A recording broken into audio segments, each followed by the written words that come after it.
खबर शामिल करते हैं इस्लामाबाद से। वजीर दिफा ख्वाजा आसिफ का कहना है कि अदलिया इमरान खान की पनागा बनी हुई है।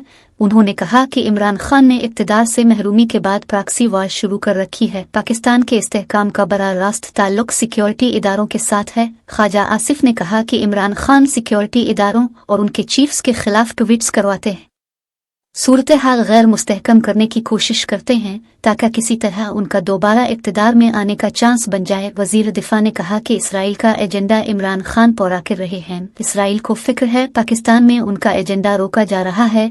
उन्होंने कहा कि हुकूमत 60 से 90 दिन में इंतखाबात करवा देगी। ख्वाजा आसिफ ने कहा कि पाकिस्तान ने दहशतगर्दी के खिलाफ अफगानिस्तान की जंग अपनी सरजमीन पर लड़ी है। अफगान हुकूमत को चाहिए अपनी सरजमीन पाकिस्तान के खिलाफ दहशतगर्दी के लिए इस्तेमाल न होने दे।